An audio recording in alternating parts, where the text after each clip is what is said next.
Creative real estate investing is the practice of inserting an idea in place of money. As a real estate investor, it's never a money problem, but rather an idea problem. Isn't that exciting? You don't need a lot of money, you just need a lot of ideas. And I'm gonna give you a ton of them. Boom!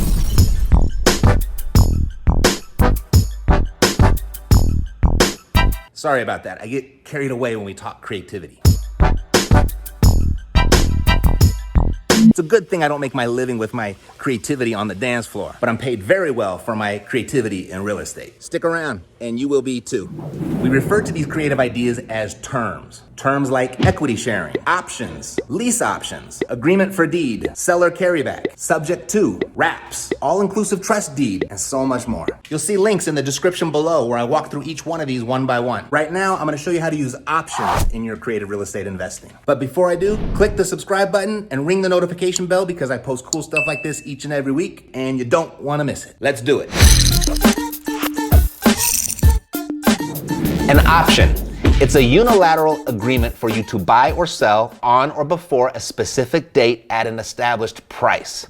It's a unilateral agreement, Meaning it's a one-way street. where the seller is obligated to sell, but you are not obligated to buy. No risk. And I'll get to that. The seller who gives the option is referred to as the optionor, and the buyer, the receiver of the option, is referred to as the optionee. For this agreement to be legal, it must include consideration, that's the amount that you're paying for the option, and we'll get to that too, and it must also include an expiration date. This is a strategy for controlling a property without actually buying or owning it. In a nutshell, an option gives you time to pull your master plan for a property together with no stress or pressure. There are several scenarios where this may be your best option. Pun intended. First thing, you cannot transact real estate in the United States without a license unless you are a principal in the transaction. When you enter an option agreement with the seller, that makes you a principal in the transaction. Boom, now you're legal.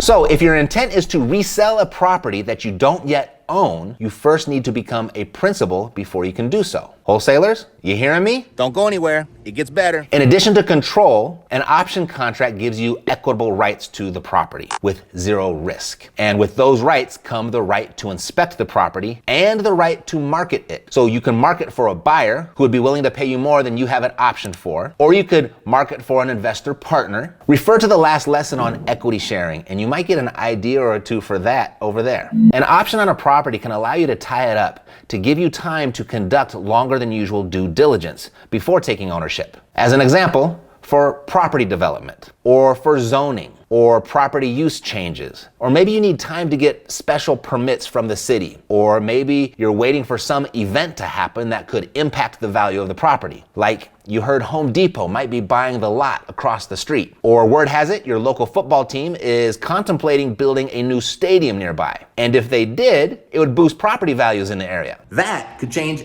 everything for you. These are examples of how an option can give you an extended period of time when you need specialized information for a specific exit strategy. Another use is to combine an option agreement with a lease agreement to create a lease option, to create cash today and cash flow tomorrow. We're going deeper into lease options in the next lesson. So make sure you step on that subscribe button, ring that notification bell so you don't miss it. Another reason to tie up a property with an option contract is to see if you qualify for the funding that you're going to need to pull off your master plan for the property. Certain types of loans can take a while, a long while. Another great use for options is to resell luxury homes, where it's not unheard of to turn a $500 option fee into a $50,000 check, or even a six-figure check. Yes, I said 6 figures. It's not a stretch to get a $1.6 million option on a $2 million house and find a buyer that will pay you $1.7 million for it.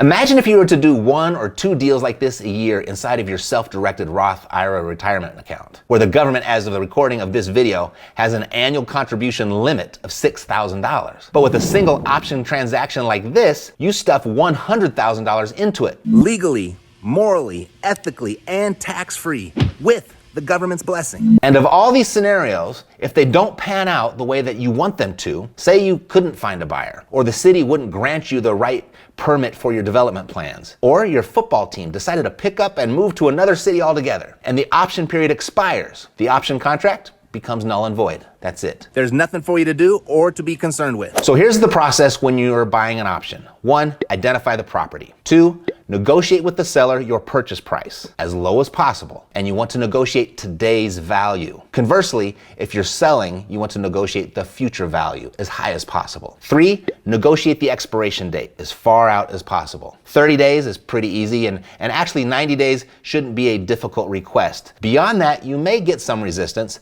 but it really all depends on the actual deal. A cool tip is to include a clause that allows you to extend the option term for a small fee. Just in case you need some more time to pull off your master plan. 4, negotiate the option fee as low as possible. And how much this option fee should be is going to be a big fat it depends. It depends on how confident you are about your exit strategy and how much you stand to benefit. I mean, if it's a tight deal, or if your business consists of doing a high volume of options, $50, $100 might be all that you are willing to and need to pay for the right to tie up the property. Or if you stand to make a boatload and you're confident that you can pull it off, you might be willing to pay a whole lot more for that option. It can be a gamble, and that decision, that's yours to make. You can hedge your bet, however, by breaking the option fee up into monthly installments or multiple payments. And if you get to a point where it's pretty clear your plan is not gonna come together, you can just stop the payments, let the option expire, and you're done and free to go. No risk other than losing your option fee. So keep that in mind when you enter the agreement, when you're negotiating your option fee. bottom line,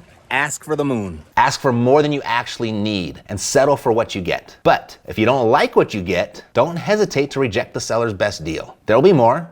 Make the deal that you want to make. The cash today can be great by leveraging options in your real estate investing. And if you want the cash flow tomorrow and every month thereafter too, follow me to the next creative real estate investing term, lease options. If you want to go deeper with creative real estate investing and you want to get a head start, you want to move ahead, you can download the same cheat sheets that I give to my private clients at epicbreakthrough.com. Before you do though, let me know below in the comments, what did you find most valuable about what you learned today? And check the description below for the rest of this creative real estate investing for beginners series. Thanks for watching. See you next time.